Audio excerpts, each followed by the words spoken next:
graça e a paz do nosso Senhor Jesus Cristo, o amor do Pai e a comunhão do Espírito Santo de Deus esteja e permaneça com cada um de nós, agora e sempre. Amém. Nós estamos na empreitada de conversarmos sobre os 10 mandamentos. E os 10 mandamentos, a gente precisa entender que eles foram ditos para o povo de Israel num determinado contexto, numa determinada época, e que o que os israelitas entendiam com os mandamentos não necessariamente serve daquele jeito para nós hoje. Por isso, os mandamentos precisam sempre de novo estar diante dos nossos olhos e nós constantemente precisamos novamente entender e interpretá-los e entendê-los no nosso contexto. A realidade dos mandamentos foi, ou melhor, o contexto no qual os mandamentos de Deus foram dados ao povo de Israel era uma realidade de nomadismo, ou seja, o povo de Israel estava caminhando como nômades. Eles estavam saindo do Egito e indo para a terra prometida, e foi ali nessa realidade que o povo recebe os 10 mandamentos. Uma realidade que a gente chama de nomadismo, ou seja, eles não haviam fixado residência ainda em lugar nenhum. Eles estavam a caminho. E lembremos-nos que eles caminharam por 40 anos no deserto. Gente, 40 anos é uma vida. Por 40 anos eles passaram caminhando no deserto, sendo sustentados por Deus, com maná e com as codornas. Não faltou água, não faltou comida, mas também não sobrou. Viver com Deus é isso, gente. Viver com Deus é saber que nós teremos o necessário, o suficiente. Não vai sobrar. Se sobrar, que bom, mas a gente vai ter o que precisa. Viver com Deus é isso, gente. Viver com Deus não é acumular, porque a própria Bíblia diz que quando a gente se vai, ninguém sabe quem vai ficar com as coisas da gente, né?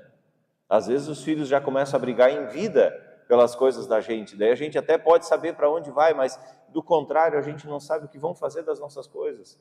Então, viver com Deus é experimentar esse cuidado, essa dádiva, essa bênção do cuidado de Deus que não deixa faltar nada. E foi isso que o povo experimentou por 40 anos. Todo dia tinha maná, todo dia tinha comida, todo dia tinha água. Por 40 anos. 40 anos. E no meio desse contexto, dessa realidade, Deus dá então os mandamentos ao povo. E um desses mandamentos é aquele que nós chamamos de 6º mandamento, que está lá em Êxodo capítulo 20, versículo 14, que diz simplesmente assim: não cometa adultério. Não cometa adultério. A gente precisa entender que nessa realidade de nomadismo, nessa realidade de caminhando no deserto, e na maneira como a família israelita se organizava, essa palavra aqui ela tinha uma importância muito grande. Sabe por quê? Porque eles viviam em clãs, ou seja, eram as famílias ampliadas vivendo junto. Então era muita mulher, muito homem, muitas gerações convivendo no mesmo rolo. Imagina todos os teus primos, todos os teus sobrinhos, todos os teus tios, todos os teus tios-avós, tudo vivendo junto, no mesmo terreno. Como seria? Eu acho que já tinha dado assassinato aos montes. Não ia dar certo. Isso ia ser confusão. Pois é. Para botar ordem na confusão, Deus deu os mandamentos. E como tinha muitos homens e muitas mulheres convivendo no mesmo grupo, Deus disse assim, na mulher do outro, no marido do outro: tu não encosta. Ponto. Não cometa adultério. A palavra dada aqui ao povo de Israel tinha justamente esse objetivo: evitar confusão. Porque sempre que há uma traição, sempre que há um adultério, tem confusão. Sempre que alguém resolve não se manter fiel ao seu cônjuge, dá confusão. E por isso Deus disse de maneira muito clara: não faça isso. E hoje, o que essa palavra quer nos dizer hoje? O que esse texto bíblico tão curtinho, não cometa adultério, ponto, quer nos dizer hoje? Para isso a gente precisa olhar para o que Jesus falou, que está lá em Mateus, no capítulo 5, nos versículos 27 a 30.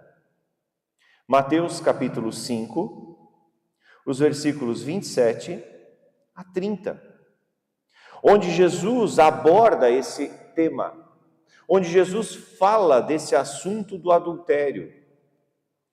E Jesus diz lá o seguinte, Mateus capítulo 5, 27 a 30.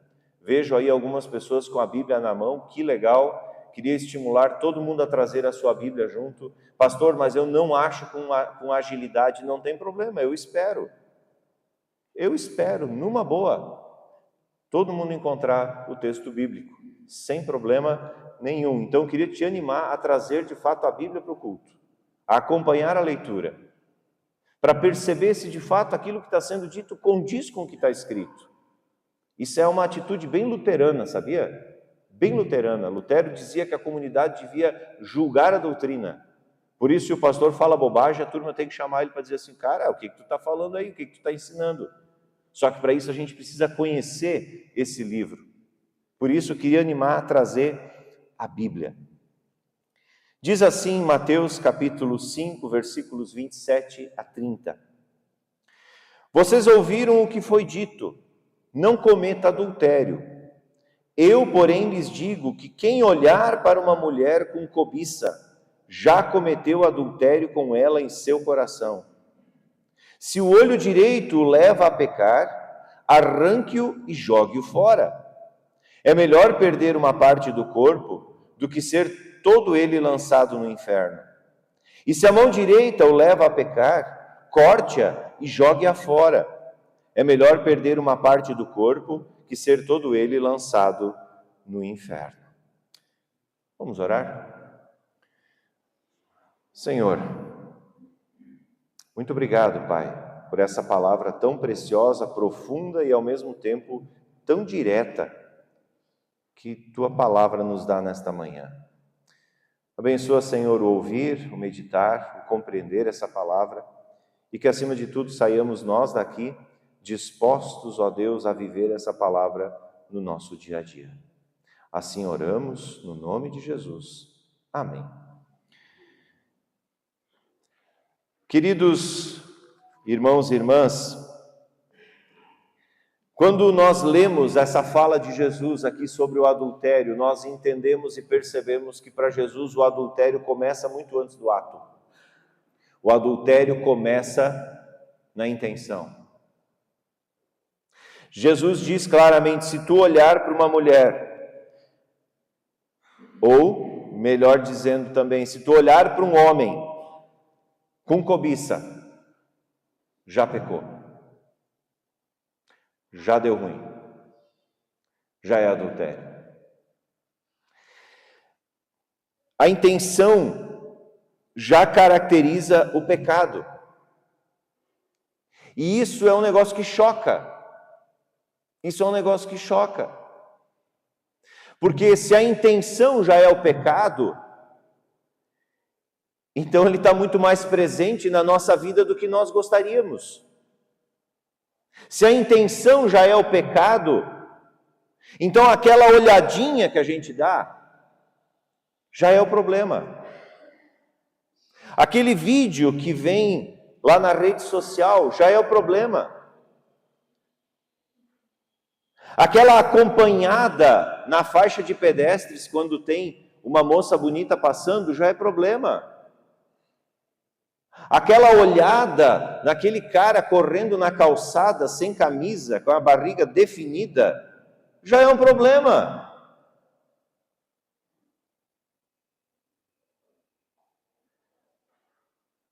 Já é um problema, por quê? Porque já há uma intenção. Uma olhada não é problema. É. Mas então, pastor, a gente não pode achar alguém bonito? É óbvio que pode. Só que a diferença entre achar alguém bonito e cobiçar, ela é tão tênue, é uma linha tão fininha, que pode ser um problema. Sabe, Jesus radicaliza o mandamento dizendo, se tu olhar com intenção, já foi tudo pro beleléu, já deu problema. Então, como é que a gente vive num mundo sem cometer esse pecado? Como é que a gente vive no mundo sem cometer esse pecado, sem se enrolar nessa questão do adultério? É muito desafiador, porque a gente vive uma geração de gente bonita. Olha as fotos de casamento dos teus avós, olha as fotos de casamento dos teus tios. A tua não, olha só para os outros. Fala sério, a gente melhorou muito, né? A gente tá mais bonito, né? A gente tá mais bonito.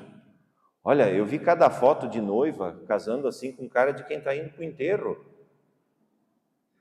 Cadê a alegria? Cadê o sorriso? Cadê a beleza? Cadê a graça? Era outro tempo, outra época, outra realidade. A modelagem das roupas era outro. Hoje a gente vive super bem. A gente é bonito pra caramba. E essa mistura de genéticas aí que nós fizemos, graças a Deus, isso trouxe uma geração de gente bonita. Quando a gente olha para algumas histórias de família, tu diz assim, não, com tanta gente feia casando entre si, só pode sair isso aí. Hoje não, hoje casa moreno com alemão, negro com branco, polaco com italiano, e isso fica umas crianças, olha as criançadas bonitas que tinha aqui na frente. Então nós somos um povo bonito. E isso nos expõe também a problemas e perigos. Por quê? Porque quando os nossos olhos não são consagrados ao Senhor, nós podemos facilmente cometer pecado. O adultério é uma intenção do coração. E também é uma forma de mentir e enganar o outro. Porque sempre que acontece adultério, sempre haverá corações partidos. Ou do cônjuge, ou dos filhos, ou dos pais, sogro e sogra. Sempre haverá dor e sofrimento. E é por isso que Jesus é tão radical, dizendo, se o teu olho te faz pecar, arranca-o. Jesus não está querendo que a gente saia por aí se mutilando.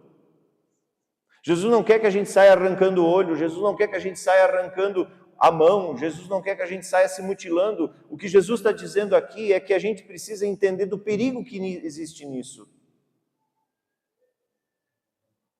Existe um perigo.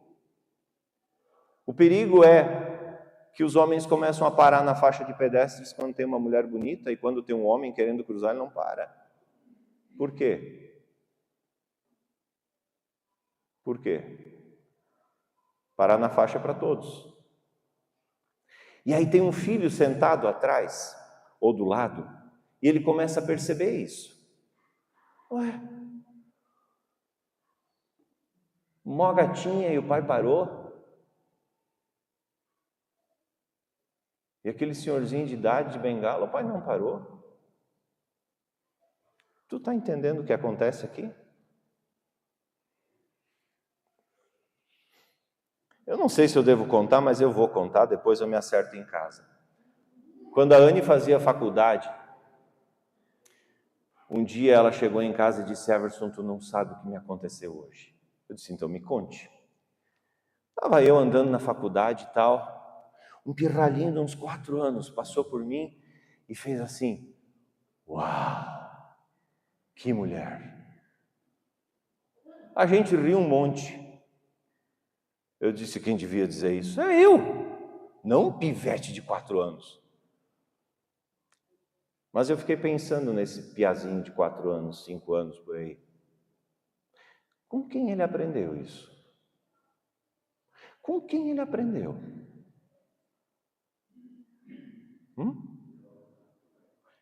Quem é que fez isso? A gente, na verdade, precisa tomar cuidado, porque o nosso pecado infecta o outro. O menininho fez isso na maior da inocência, mas ele já começa a diferenciar o belo do feio.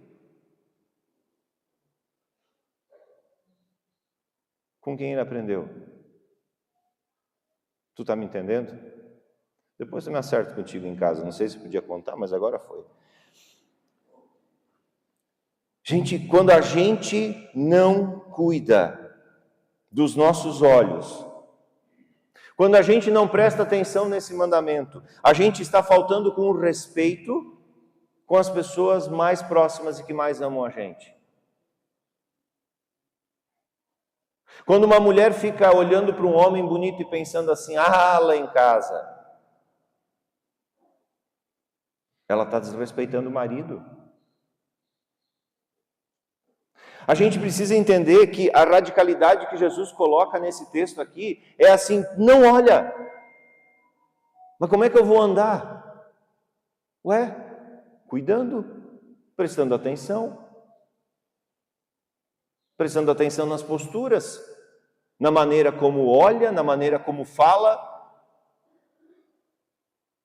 A gente precisa entender que quando não há cuidado, quando o adultério começa a fazer parte da vida da gente, porque a intenção sempre está ali, existe um desrespeito com o cônjuge e com os filhos. E isso mata. Mata de desgosto, mata de tristeza. Isso é uma forma de agressão.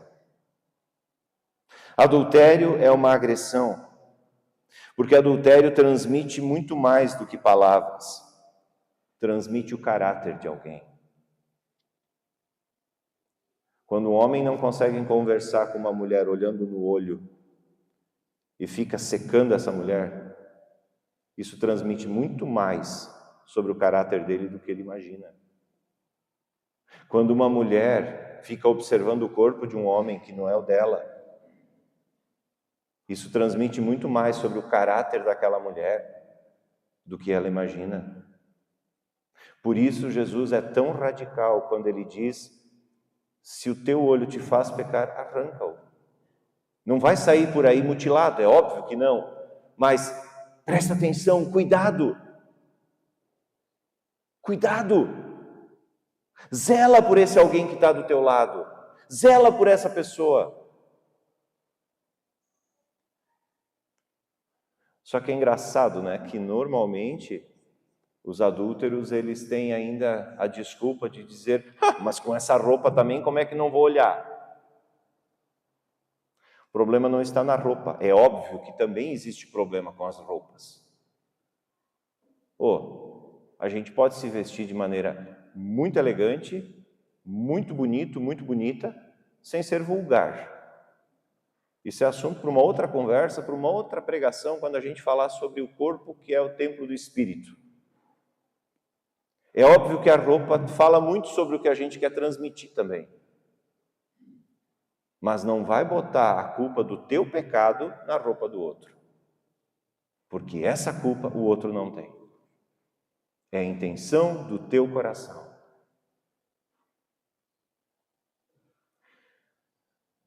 A gente vive uma época de muita conexão digital. E não precisa mais sair de casa para atrair. Basta usar o celular. E infelizmente, o celular tem sido motivo de muito adultério. Um contato de uma amiga, um contato de um amigo, uma foto, os vídeos das redes sociais e por aí vai. Então,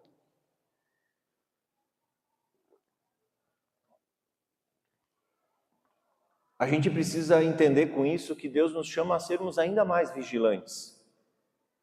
Ainda mais vigilantes. A prestar mais atenção ainda nas nossas intenções e naquilo em que nós damos atenção. Nós precisamos entender também que o Senhor, Ele nos chama a prestar atenção porque muitas são as histórias que começam com um simples olhar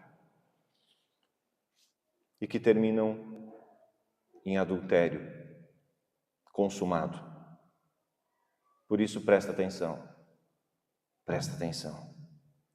E eu acho fantástico que a palavra de Deus nos diz em Provérbios 4:23 o seguinte: acima de todas as coisas, guarde seu coração, pois ele dirige o rumo da sua vida. Quando o povo de Israel lia uma palavra dessas, eles entendiam: o coração não é aquele órgão que pulsa bombeando sangue, o coração é o centro da vida, é o centro da tua existência. É o centro da tua cognição, é o centro da tua capacidade de pensar, é o centro da tua capacidade de se gerir e se administrar. Acima de todas as coisas, guarde seu coração, porque ele dirige o rumo da vida. Por isso, quando o assunto é adultério, é um assunto para nos manter vigilantes. Vigilantes. E eu quero chamar a atenção para isso usando o exemplo de Davi. A história de Davi é conhecidíssima. Está lá no Antigo Testamento. Davi um dia está tirando uma soneca, depois do almoço. Está tirando uma soneca, provavelmente o quarto ficava no segundo andar do palácio. Quando ele sai, vai para a sacada dá acesso ao pátio do vizinho. E está lá a mulher do vizinho, deitada do lado da piscina. Eu não sei se tinha piscina, eu estou tentando trazer para os nossos dias. Está lá deitada do lado da piscina, de biquíni. E ele olha aquela mulher e pensa: não seria nada mal ter um caso com ela. Começou o adultério. Se tivesse ficado por isso, beleza. É um pecado. O que eu estou pensando? Nossa, deixa eu ir cuidar da minha vida. Não. Ele traz a Batseba para dentro da casa dele. E como rei, ela jamais ia negar. O que o rei quer de mim será? E aí então ele tem um caso com a Batseba. Só que a história não termina aí. Eles não tiveram só um encontro. A Batseba está grávida. Só que não era do marido, porque o marido estava na guerra, então não poderia ser do marido, só podia ser do Davi. Davi pensa: vou resolver, traz Urias. Chega Urias, Davi chama ele e diz: Urias, querido, tu é um bom funcionário, tu coordena muito bem as minhas tropas. Cara, vai para casa, vai dormir com a tua esposa, vai ter uma noite especial com ela. Pensa, a tua turma está lá no campo de batalha. Só que Urias não vai. Urias dorme no quartel, porque ele diz: não é justo eu estar com a minha esposa enquanto os meus homens estão no campo de batalha sem as suas esposas. Não vou. Ou seja, a tentativa de fazer de conta que aquele filho era do Urias também não deu certo. Diante da situação, Davi se sente ainda mais encurralado, escreve uma carta, entrega para o Urias e diz: entrega lá para o teu subordinado. E a carta dizia: coloquem Urias na linha de frente, Porque a turma que ia na linha de frente do exército sempre eram os soldados mais fracos. Porque os melhores a gente guardava para o fim da batalha. E Urias, não entendendo nada, foi para frente do pelotão. E ele é morto. Aí o Davi disse, bom, agora ela é viúva, então eu posso trazer para minha casa. Traz para casa. O bebê morre.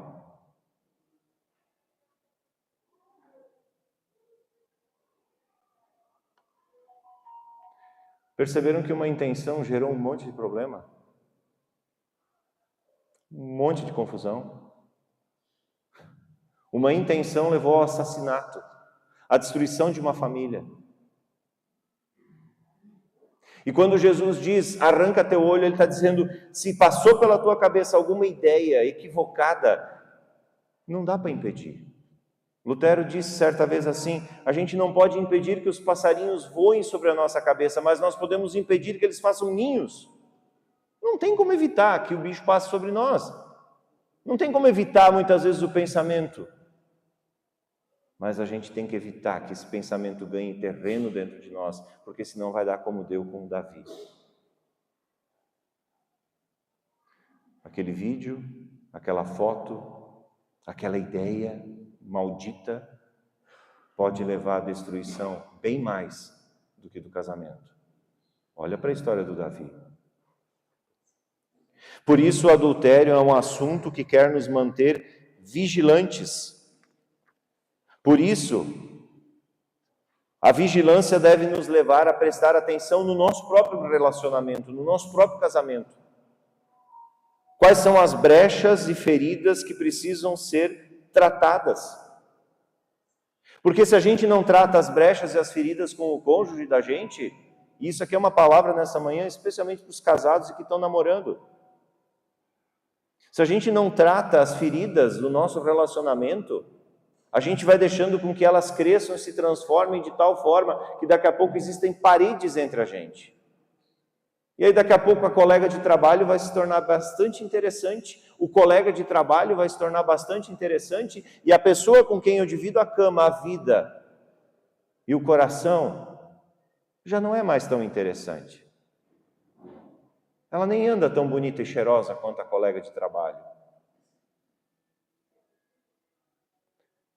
Queridos, o adultério é um assunto para nos manter vigilantes de como está a nossa vida, de como está a nossa família, de como está o nosso relacionamento. O adultério é um assunto para nos manter vigilantes quanto a sites, grupos e vídeos que a gente vem curtindo e consumindo. O Brasil é o segundo maior consumidor de pornografia do mundo. Sabe o que isso significa? O segundo maior consumidor. Como é que eles sabem?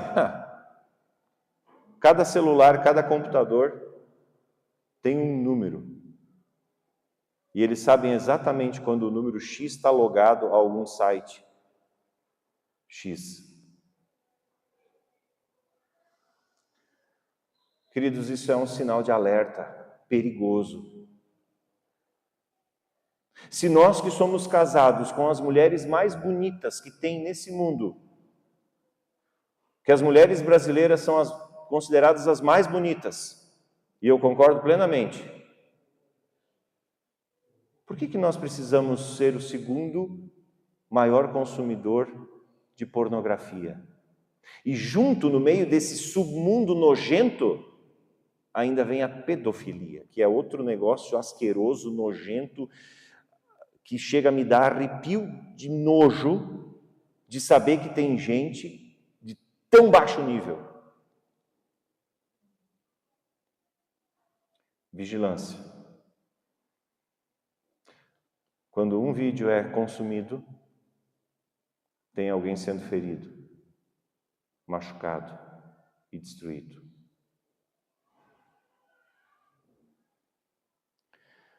Adultério, queridos, quer nos levar a nos manter vigilantes. Adultério tem a ver com sexo, com sexualidade. e com força vital humana. Graças a Deus que nos fez seres sexuados.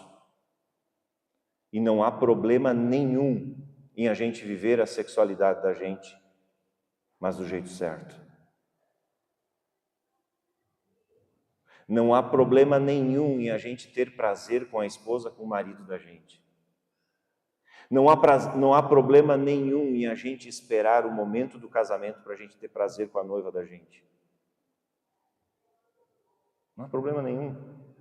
Sexo é algo limpo, bonito, maravilhoso que Deus fez para ser usufruído entre um homem e uma mulher, com intensidade, com paixão, com beleza, com bom perfume, com bom banho, né, gente? Pelo amor de Deus, tomem banho. Não queiram que ela queira te abraçar, tu catingando a queijinho podre. Pelo amor do Senhor, não faça isso. Mulheres, caprichem, deem uma valorizada, vocês são tão bonitas, mas podem ficar ainda mais.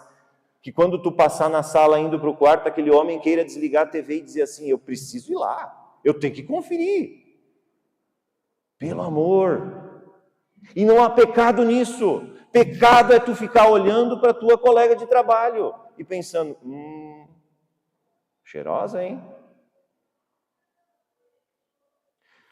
Cuidado, gente. Cuidado. Sexo é uma força vital. E por ser uma força vital, precisa estar aos pés da cruz. Quantas são as pessoas que têm uma carreira extraordinária, pessoas talentosas, que ganham muito dinheiro, pessoas que são reconhecidas, inclusive internacionalmente, mas que se envolvem em escândalos que têm a ver com sexualidade. Lembra daquele jogador lá na Espanha? Eu não lembro o nome dele, que foi preso com a acusação de abuso. Acabou com a vida, destruiu a carreira, perdeu dinheiro aos montes. Por isso, vigilância. E por isso, para encerrar esse assunto, sexo, sexualidade, adultério, precisa estar aos pés da cruz. Por quê? Porque quando a gente está aos pés da cruz de Jesus, a gente reconhece a fragilidade da gente. Senhor, cuida dos meus olhos. Senhor, me ajuda a acertar a vida com a minha esposa, porque lá no trabalho, Senhor, tem uma pessoa que é uma tentação. Senhor, eu vou ter que pedir para o meu chefe para me trocar de sala, porque eu não consigo mais viver ao lado dessa pessoa, porque eu fico desejando ela. Presta atenção nisso. Uma sexualidade bem vivida precisa estar aos pés da cruz de Cristo, porque é lá que a gente reconhece a nossa fraqueza. Se Davi tivesse reconhecido a sua fraqueza, ele certamente teria saído daquela sacada, ido para o seu quarto e dito, Senhor, me perdoa por ter pensado mal da Batseba. Ela é casada, ela é uma mulher bonita, que bom, Senhor, mas ela é de Urias, ela não me pertence. Eu não posso, Senhor, eu não posso ter esse tipo de pensamento. E não te esquece que se a gente vive numa sociedade tão depravada como a brasileira, onde a gente valoriza muito mais os animais do que a beleza humana é exposta na avenida para ser motivo de babação de turista. E eu falo aqui do carnaval, por exemplo. Quando a gente valoriza muito mais os animais do que a beleza humana, as crianças estão aprendendo alguma coisa com isso. Adultério é um assunto sério, gente. Adultério é um assunto santo. Por quê? Porque ele exige da gente a percepção de que a gente tem que estar aos pés da cruz de Cristo.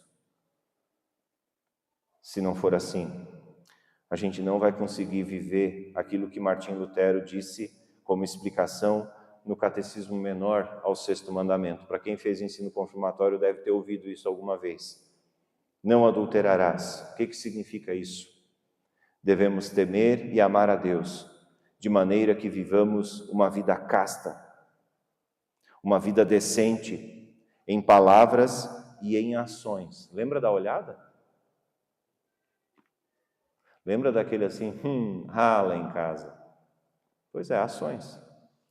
Para que vivamos uma vida casta e decente em palavras e ações, e cada qual ame e honre o seu cônjuge.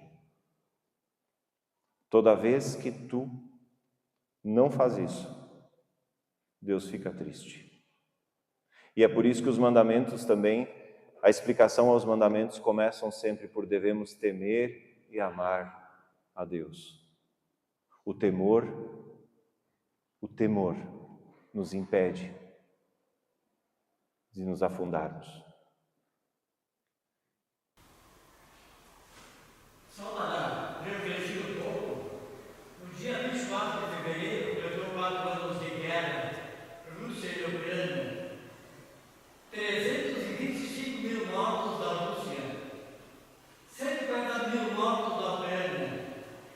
Essas esposas, mulheres, noivas, desses soldados todos que foram para outros países, no caso da Ucrânia, da Polônia e países Em torno ali. vizinhos.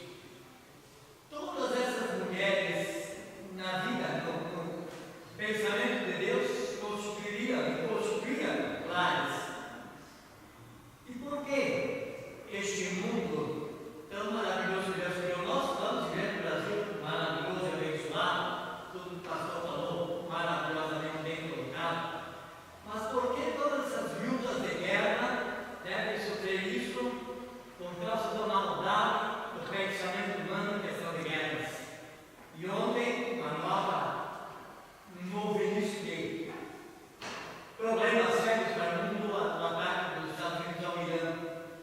Situações assim que a gente pode pensar, viúvas do Nordeste, quando aconteceu isso também, os nordestinos indo para São Paulo e as viúvas ficando lá. Nós, os mais velhos, acompanhamos um pouco isso.